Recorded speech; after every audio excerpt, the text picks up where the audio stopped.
En el silencio húmedo de una celda en Babilonia, un hombre miró más allá de sus barrotes y vio el futuro de las naciones. No fueron imágenes triviales ni predicciones sueltas, fueron símbolos que abarcaron imperios, tecnologías, corazones humanos y el final de la historia. Hoy afirmo con serenidad y con urgencia: las palabras que Daniel plasmó están comenzando a desplegarse ante nuestros ojos. Daniel y las profecías que se están cumpliendo ahora. ¿Estás preparado para las señales? Soy consciente de la gravedad de lo que digo. No busco provocar pánico, sino despertar conciencia. No pretendo fijar fechas ni señalar con dedo acusador a nadie. Lo que propongo es leer las Escrituras con la sobriedad de quien sabe que la historia no es accidental y con la compasión de quien quiere que el pueblo de Dios viva con claridad y esperanza. Hoy recorreremos 7 señales que, según una lectura coherente de Daniel y su conexión con otros pasajes del Nuevo Testamento, están manifestándose en nuestro tiempo. Escucharás texto bíblico, contexto histórico, indicios contemporáneos y, sobre todo, una llamada pastoral: elegir la piedra sobre la estatua. Si este mensaje está tocando tu corazón, quédate conmigo hasta el final de este primer tramo. Si te es útil, suscríbete para recibir más enseñanzas sobre profecía bíblica y caminar juntos en discernimiento. 1. El aumento del conocimiento. Daniel 12:4.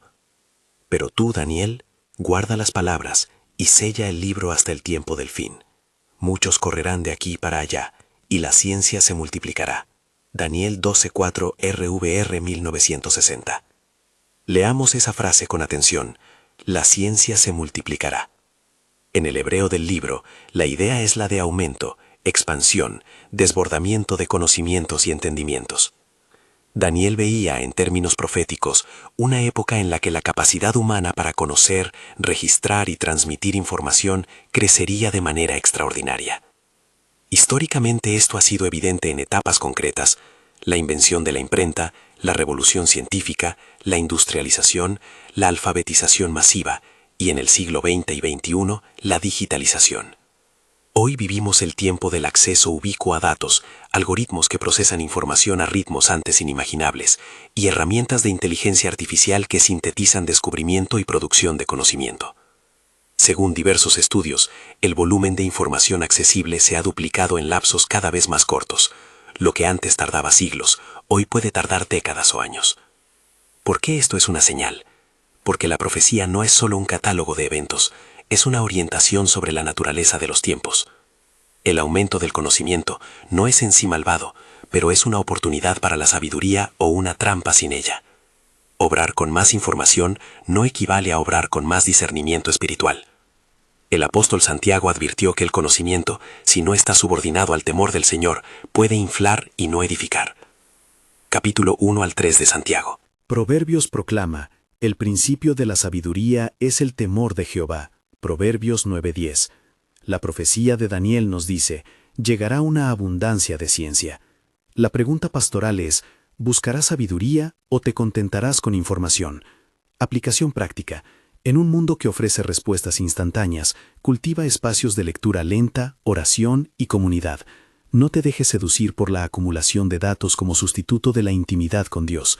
Busca la sabiduría que nace del temor reverente y del estudio obediente de la Escritura. No confundas el brillo de una pantalla con la claridad de una vida fundada en la palabra. Minigancho. Este aumento del conocimiento no es progreso neutro, es el telón de fondo que revela a quién servimos. 2. Muchos correrán de aquí para allá. Inquietud y movilidad. Daniel 12. La misma frase de Daniel 12:4 engloba otra imagen: muchos correrán de aquí para allá. Traducido al lenguaje actual, habla de movilidad, prisa, dispersión.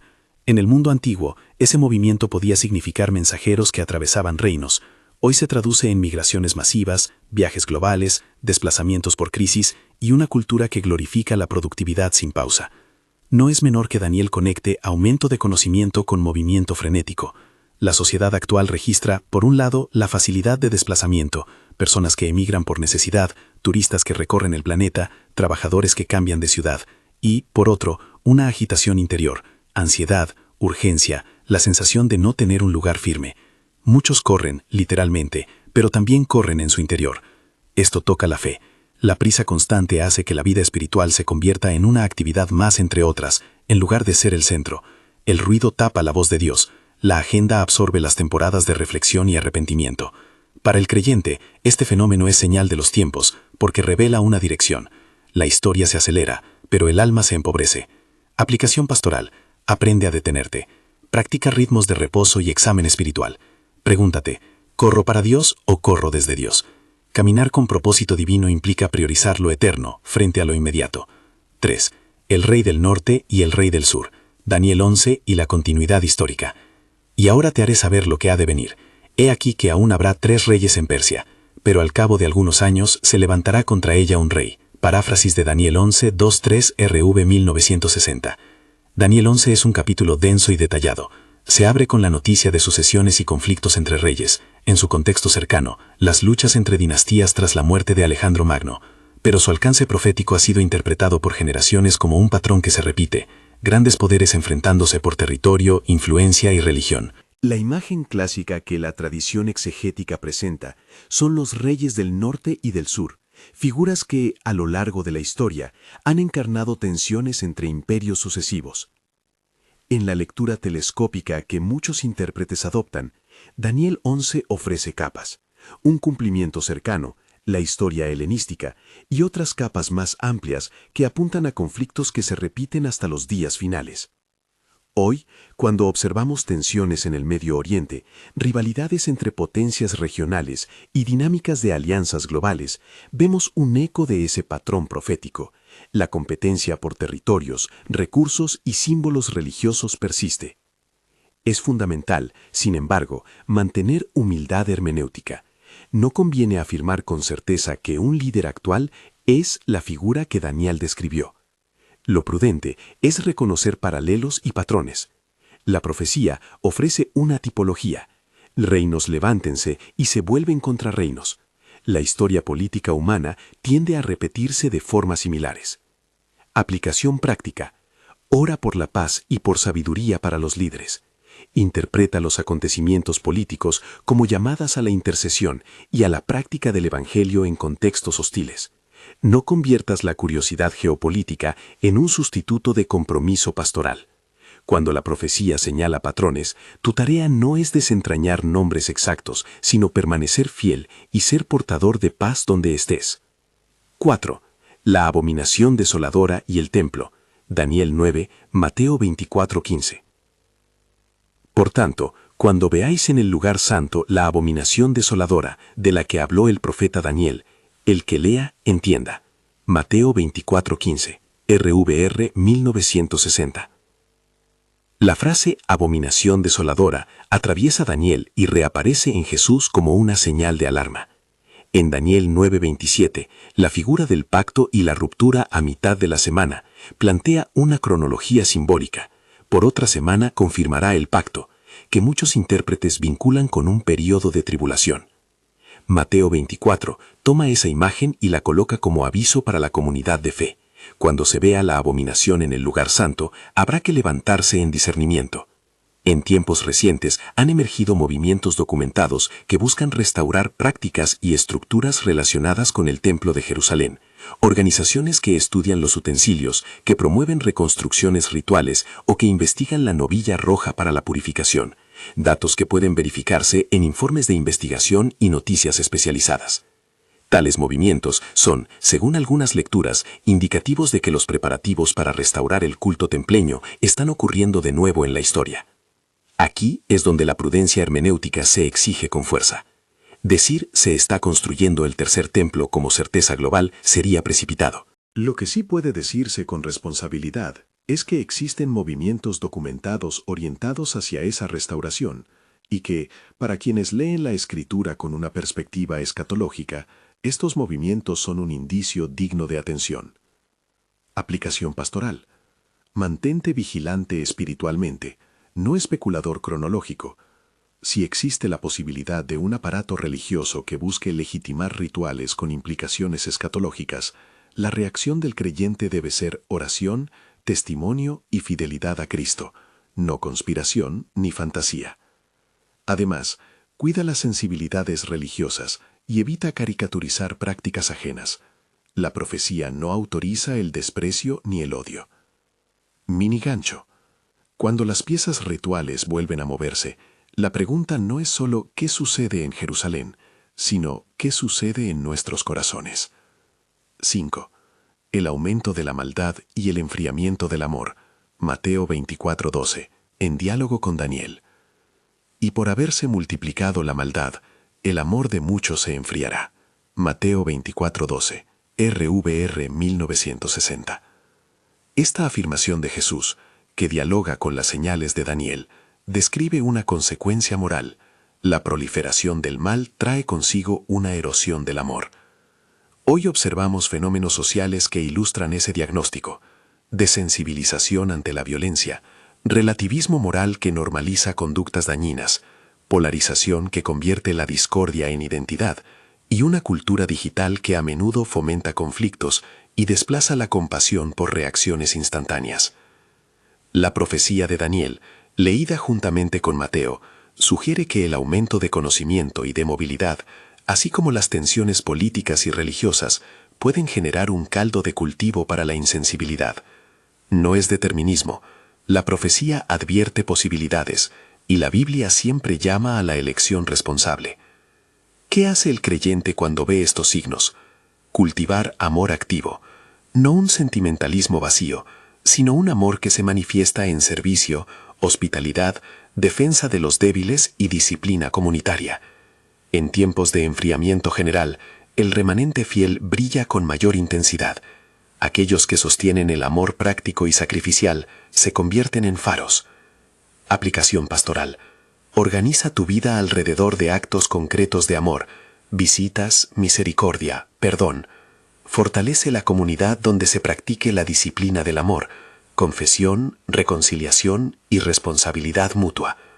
6. Avance hacia la siguiente sección: señales tecnológicas y sistemas de control, contexto y cautela. Antes de entrar en el terreno del nombre, número y marca, conviene detenerse y trazar un mapa honesto. En la conversación pública contemporánea, términos como sistema de control global, moneda digital, biometría y crédito social aparecen con frecuencia. Es verdad que el mundo avanza hacia mayores niveles de digitalización económica y administrativa, pagos electrónicos, identidad biométrica y plataformas que integran datos personales son realidades verificables en muchos países. Estas herramientas tienen beneficios enormes, pero también plantean riesgos éticos: concentrar información, facilitar vigilancia y, en manos mal orientadas, posibilitar exclusiones. La Escritura utiliza símbolos para hablar de realidades espirituales. Una marca puede representar tanto un signo económico como una señal de lealtad. Al conectar Daniel con textos del Apocalipsis y con las dinámicas actuales, algunos intérpretes señalan paralelos que ameritan atención. Pero nuevamente la cautela es indispensable. No todo avance técnico es necesariamente la marca profética. Muchas innovaciones son neutras o incluso benéficas. El discernimiento requiere distinguir entre lo que es tendencia tecnológica y lo que constituye un alineamiento sistemático contra la libertad religiosa y la conciencia cristiana. Desde la pastoral, la reacción adecuada no es el rechazo acrítico ni la conspiración paranoia, sino la formación ética y la resistencia distinta. Testimonio, comunidades que practican la hospitalidad fuera de los circuitos de control y una conciencia cívica que promueva leyes justas y protección de libertades fundamentales. Minigancho: la conveniencia que el mundo ofrece puede convertirse en trampa si el corazón se alinea primero con ella. 7. La piedra que destruye la estatua, la esperanza cristocéntrica. Introducción. Finalmente, en Daniel 2 encontramos la imagen más climática: una estatua compuesta por metales diferentes, oro, plata, bronce, hierro y barro, que representa reinos sucesivos, y una piedra no cortada por mano humana que, al ser lanzada, derriba la estatua y se convierte en montaña que llena toda la tierra. Daniel 2, 34, 35, 44. Estando tú mirando, se desprendió una piedra sin mano, la cual dio contra la estatua. Daniel 2, 34, RVR 1960. Parafraseo para evocar la escena. Esa piedra es Cristo en la interpretación cristiana clásica, la intervención divina que no depende de las manos humanas para instaurar el reino eterno. La tensión entre la estatua, los reinos humanos que pretenden imponer orden, y la piedra, el reinado definitivo de Dios, es la clave escatológica. Todas las señales anteriores, conocimiento, movimiento, conflictos, rituales, enfriamiento moral y sistemas de control, convergen para revelar una realidad.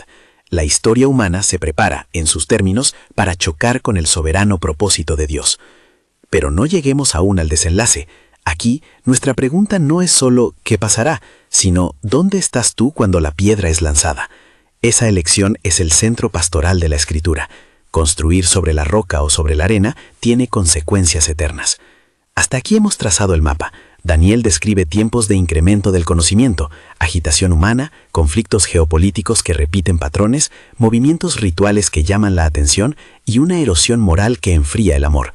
Todo ello con el telón de fondo de avances tecnológicos que pueden facilitar control. Cada uno de esos elementos, por separado, puede ser interpretado de muchas maneras. Juntos, colocados bajo la luz de la Escritura, conforman un retrato inquietante y esperanzador.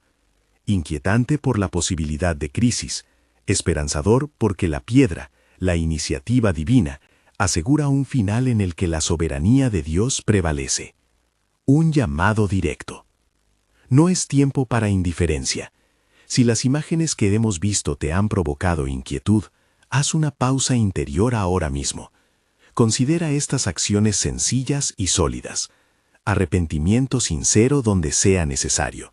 Lectura constante de la Escritura para alimentar el discernimiento. Pertenencia a una comunidad local que practique el amor y la responsabilidad mutua.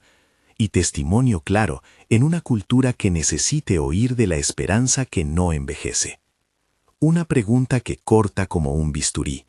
Cuando los reinos humanos ofrezcan seguridad, sea mediante conocimiento absoluto, movimientos religiosos restauracionistas o sistemas tecnológicos que prometen paz y orden, ¿a qué te aferrarás? ¿A la seguridad de la estatua o a la firmeza de la piedra? Ahora bien, la historia que Daniel describe tiene todavía capítulos que necesitan ser desplegados con calma y claridad. La cuestión del nombre, número y marca merece un examen equilibrado, y la relación entre la abominación desoladora y la cronología escatológica requiere mayor detalle. También conviene tratar con cuidado la promesa a los entendidos. Los entendidos resplandecerán. Daniel 12:3. Una esperanza para quienes se mantienen fieles en tiempos de prueba. Mientras nos preparamos para entrar en esos temas con mayor profundidad, toma un momento para considerar el estado de tu corazón. ¿Eres de los que corren de aquí para allá, acumulando datos pero sin pausa para orar? ¿Eres de los que se refugian en la conveniencia tecnológica sin preguntarse por su alma? ¿Eres de los que esperan que la piedra caiga por sí sola, sin preparación espiritual? La Escritura exige una respuesta activa, arrepentimiento, fidelidad y preparación. Siento la tensión del tiempo presente y la necesidad de hablar claro. En la siguiente parte, examinaremos con detenimiento la cuestión de la marca y las dinámicas tecnológicas. Profundizaremos en los signos relativos al templo y a la abominación desoladora, y desarrollaremos pasos prácticos y espirituales concretos para que el remanente no solo identifique las señales, sino que viva de manera que realmente resplandezca. Por ahora, mantén este cuestionamiento en tu pensamiento. Si las profecías de Daniel se están cumpliendo ahora, ¿qué decisión tomarás hoy que te sitúe sobre la roca y no sobre la estatua? Si las profecías de Daniel se están cumpliendo ahora, la dimensión de la marca, su nombre, su número, exige que nos detengamos con calma y con sobriedad. No para especular frenéticamente, sino para discernir con serenidad cómo responde un pueblo que confía en la soberanía de Dios ante herramientas y sistemas que transforman la vida cotidiana. La escritura que se cita como referencia no es en sí una descripción técnica de dispositivos, sino un texto simbólico que llama la atención sobre lealtades, la lealtad a Dios o la adhesión a sistemas que reclaman una fidelidad absoluta. Apocalipsis 13 habla de una marca en la mano o en la frente. Daniel utiliza la metáfora de reinos, oro, plata, bronce, hierro, que conforman una estructura de poder. Ambas imágenes juntas reclaman una interpretación que sea a la vez espiritual y responsable en lo social. ¿Qué cosas contemporáneas aparecen en el horizonte y merecen nuestra atención? Existen hechos documentados, la digitalización extrema de pagos, la exploración de monedas digitales emitidas por bancos centrales, CBDC, sistemas de identificación biométrica que integran datos personales, plataformas que combinan historial de conducta con acceso a servicios, y tecnologías emergentes de identificación por implantación o por credenciales biométricas. En algunos países se han probado sistemas de crédito social que condicionan privilegios a comportamientos medibles. Muchos de estos desarrollos son neutros en su intención, facilitan transacciones, mejoran eficiencia administrativa o amplían acceso a servicios. Otros presentan riesgos reales, concentración de poder sobre datos, posibilidad de exclusión y la tentación de convertir la conveniencia en dependencia. Es imprescindible subrayar algo que siempre mantendrá la integridad del creyente. Identificar paralelos entre tecnología y símbolos proféticos no equivale a una conclusión automática ni a una acusación contra personas concretas. Señalar indicios es una práctica hermenéutica que exige humildad. Decir que hay señales es muy distinto a afirmar que ya ha llegado el cumplimiento definitivo y que se debe tomar una acción civil radical. La Escritura nos llama a discernir, a orar, a testificar y a actuar éticamente en la polis, no a la paranoia ni a la desobediencia legal indiscriminada. ¿Cómo entonces debe pensar y obrar la comunidad cristiana frente a estas posibilidades? Primero, discernimiento teológico. La marca profética, en su sentido más profundo, es símbolo de lealtad. Podría manifestarse como un sistema económico que exige conformidad moral, una práctica cultural que exige silencio frente al mal, o una infraestructura tecnológica que posibilita la coerción. En cada caso, la pregunta que debemos hacernos es, ¿esta estructura exige que niegue a Cristo en mis palabras, mi adoración o mi testimonio? Si la respuesta es sí, la fidelidad del discípulo estará en conflicto con ese sistema. Segundo, preparación práctica y pastoral. La comunidad debe cultivar redes de apoyo concreto. No se trata de conspirar contra el Estado ni de promover desobediencia sin causa. Se trata de crear cuerpos eclesiales capaces de acompañar a hermanos y hermanas que por motivos de conciencia enfrenten exclusiones o presiones. Eso incluye solidaridad económica, acceso a recursos alternativos, asesoría legal cuando proceda y sobre todo sostén espiritual. Las iglesias que practican hospitalidad y cuidado fraternal serán refugio para quienes pierdan privilegios sociales por mantenerse fieles a Cristo. Tercero, formación ética sobre la tecnología. No podemos renunciar a la responsabilidad civil de entender las herramientas que moldean nuestra convivencia. Formarse en el uso, los riesgos y las implicaciones morales de las nuevas tecnologías es un acto de sabiduría. Promover alfabetización digital, debates en la comunidad sobre límites y publicidad de buenas prácticas cívicas contribuye a que la Iglesia no sea víctima pasiva del cambio, sino voz crítica y constructiva. Cuarto, testimonio profético en la polis. El cristiano no busca imponer miedo, sino testimonio. Es pertinente participar en la vida pública para defender derechos, la privacidad y la libertad de conciencia. La visión bíblica del reino llama a trabajar por leyes justas, instituciones transparentes y equidad, sin perder la centralidad del discipulado. Abordar la cuestión del templo y de la abominación desoladora requiere el mismo equilibrio entre atención y humildad. Daniel habla de medias semanas, de pacto y de eventos que, según la tradición interpretable, pueden abarcar desde un cumplimiento cortoplacista en la época helenística hasta un cumplimiento pleno al final de los tiempos. Mateo 24 retoma la frase de la abominación desoladora y la coloca como señal de alerta. Hoy hay movimientos documentados de grupos que investigan prácticas cultuales vinculadas al Templo de Jerusalén, que estudian utensilios rituales, que promueven reconstrucciones arquitectónicas o que investigan la novilla roja para la purificación. Estos hechos, de nuevo, son reales. Su interpretación profética tiene varias lecturas. ¿Qué prudencia exige la Escritura en este terreno? Primero, recordar que el texto sagrado emplea símbolos, El lugar santo puede tener alcance literal y tipológico. Jesús advierte con seriedad: quien sepa interpretar la señal debe entenderla con sobriedad. Mateo 24:15.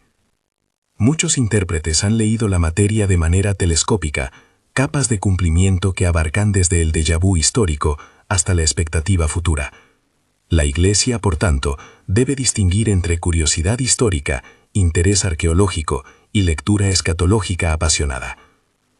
La reacción cristiana adecuada a señales rituales emergentes no es la celebración militante ni la confrontación agresiva, sino la oración y el testimonio. Orar por la paz de Jerusalén y por los que viven en ese lugar es bíblico. Salmo 122:6. Testimoniar con respeto y sin triunfalismos también lo es. El templo, para la teología cristiana, encuentra su cumplimiento en Cristo y en la presencia del Espíritu en la comunidad reunida. Por eso, la preocupación pastoral es esta: cuando vuelvan a moverse piezas rituales, ¿cómo responderá la Iglesia en fidelidad a su Señor y en respeto a sus vecinos? Llegamos a un asunto que hiere el corazón del creyente: el aumento de la maldad y el enfriamiento del amor. Mateo 24:12 lo afirma con crudeza: y por haberse multiplicada la maldad, el amor de muchos se enfriará. Esa afirmación no es una sentencia neutral, es una advertencia y una llamada a responsabilidad. La maldad que se multiplica, sea por indiferencia moral, por tecnología que deshumaniza, por polarización política o por la banalización del sufrimiento, corre el riesgo de enfriar lo que define al pueblo de Dios, su amor práctico. ¿Qué significa cultivar amor en tiempos de enfriamiento general? Significa invertir en prácticas que lo hagan visible y real.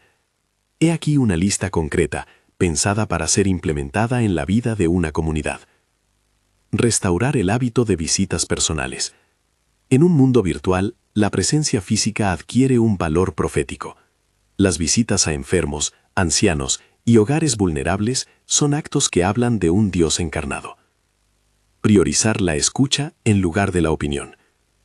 En debates polarizados, practicar la escucha activa, preguntar primero por la experiencia del otro y contener la prisa por sentenciar. Cultivar la hospitalidad. Abrir hogares y recursos a gente que sufre, refugiados, migrantes, personas en riesgo, es un testimonio más elocuente que 1000 argumentos. Formar grupos de responsabilidad espiritual. El remanente que resplandece está unido en disciplina mutua, confesión, oración, apoyo práctico. Practicar el perdón real. El perdón que sana a la comunidad es también resistencia a la lógica vengativa que fractura la sociedad. Responder a la injusticia con acciones concretas. Abogar por políticas que protejan a los vulnerables. Participar en iniciativas de restauración integral y acompañar procesos legales justos cuando proceda. Estas prácticas no son tácticas para ganar puntos en una contienda escatológica. Son la forma en la que la Iglesia se mantiene fiel a su vocación en medio de los tiempos. Volvamos a la imagen final que cierra el libro de Daniel, la piedra que no fue cortada por mano humana. Esa piedra representa la acción decisiva y soberana de Dios, la inauguración de un reino que no dependerá de la iniciativa humana. Daniel 2:44 lo expresa así: y en los días de estos reyes levantará Dios un reino que jamás será destruido, ni será reino dejado a otro pueblo, que desmenuzará y consumirá a todos estos reinos, y él permanecerá para siempre. Daniel 2:44 RVVR 1960. Esa promesa es la esperanza cristocéntrica que da sentido a todo discernimiento. Por más que los reinos humanos se eleven, ninguno podrá frustrar el propósito eterno de Dios. ¿Qué implica vivir a la luz de la piedra, hoy? Implica, en términos concretos, decidir la lealtad de la vida. Aquí presento un itinerario práctico y espiritual pensado para creyentes y comunidades que desean estar preparados de manera equilibrada. 1. Arrepentimiento y conversión persistente. No se trata de un ritual rápido, sino de una vida marcada por la contrición y la reforma. Revisa tus lealtades. ¿Hay ídolos modernos, estatus, comodidad, tecnología que reclaman tu corazón? 2. Formación constante en la Escritura. No puedes discernir si no conoces bien la palabra. Estudia Daniel, Mateo 24, Apocalipsis y pasajes pastorales que enseñan el amor y la paciencia. Usa guías serias y compara versiones sin buscar confirmación de temores. 3. Discernimiento comunitario. No tomes decisiones aisladas sobre tecnologías o políticas, busca el consejo de líderes fieles, de teólogos serios y de la comunidad. El cuerpo de Cristo fue diseñado para sostener la sabiduría compartida. 4. Acompañamiento pastoral y responsabilidad. Si sientes ansiedad o temor por señales proféticas, busca acompañamiento pastoral. La iglesia sana es un lugar donde el miedo se transforma en confianza y responsabilidad. 5. Acción solidaria y práctica. Organiza redes de ayuda mutua, fondos para emergencias, bancos de tiempo comunitarios, alternativas de pago para quienes pierdan acceso. Estas no son conspiraciones, son obras de amor y previsión. 6. Testimonio público y compromiso cívico. Defiende la libertad de conciencia, la privacidad y los derechos de los débiles en foros públicos y a través de medios pacíficos y legales. La fidelidad cristiana no se reduce a un no, sino que afirma el bien común. 7. Oración constante y santidad esperanzada. Predica y vive la oración. Pide sabiduría, intercede por líderes y por los que sufren. Busca la santidad con alegría, no con temor. Hay además una dimensión pastoral que debemos atender con ternura, la ansiedad profética. Muchas personas experimentan miedo al mirar las noticias y las interpretaciones apocalípticas. A ellas quisiera decirles, con la voz de un pastor y con la firmeza de la Escritura: no confundas vigilancia con angustia. La vigilancia cristiana produce calma porque reconoce a Dios en la historia. Si sientes que el estudio de señales aumenta tu ansiedad, hay pasos prácticos. Limita el consumo de noticias sensacionalistas, prioriza lecturas espirituales que alimenten esperanza, participa en la comunidad y busca ayuda profesional si la ansiedad te paraliza. La fe no promete ausencia de problemas, pero sí recursos divinos para atravesarlos: comunidad, oración y la presencia constante del Espíritu. También es necesario evitar el juicio a quienes interpretan de forma distinta. La profecía tiene tradiciones variadas. Unos son más futuristas, otros más historicistas.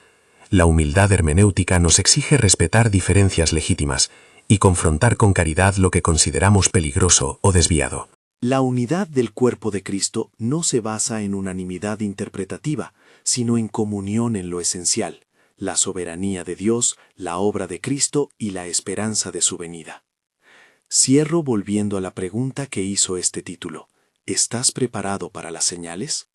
La preparación no es una lista de objetos ni una colección de recetas tecnológicas, es un estado de corazón y de comunidad. Estar preparado significa estar del lado de la piedra, no idolatrar la estatua de ningún sistema humano. Estar arraigado en la palabra, conocer la Escritura y permitir que moldee tus decisiones. Estar vinculado a la iglesia, pertenecer a una comunidad que practica el amor, la hospitalidad y la disciplina mutua. Estar activo en la polis con integridad, participar cívicamente para promover la justicia y la libertad religiosa. Estar dispuesto a sufrir por el Evangelio si llega el caso, con valentía y con esperanza. Permíteme terminar con la promesa que da fuerza a esta llamada: los entendidos resplandecerán como el resplandor del firmamento, y los que enseñan justicia a la multitud como las estrellas por todos los siglos. Daniel 12:3, RVR 1960. Esa promesa no exime del dolor ni del riesgo, más bien garantiza que la fidelidad tiene recompensa eterna y que el remanente fiel será luz en medio de la oscuridad. Si este estudio te ha sido útil y deseas un recurso para profundizar, guía de estudio de Daniel con referencias, preguntas para grupos pequeños y fuentes documentadas sobre los temas contemporáneos que hemos tratado, hemos preparado un dossier que puedes descargar y con el que puedes acompañar a tu comunidad en este tiempo. Encuentra el enlace en la descripción de este video o ponte en contacto con nuestra comunidad para recibir acompañamiento y materiales de estudio. Que la certeza de la piedra y la presencia del Dios que gobierna la historia te den paz y valor. que cada vez que la confusión del mundo te tiente a alinearte con la estatua, recuerdes que la roca no fue hecha por manos humanas y que sobre ella puedes edificar tu vida. Mantente firme, ora sin cesar, ama sin medida y prepárate para resplandecer en los días que vienen.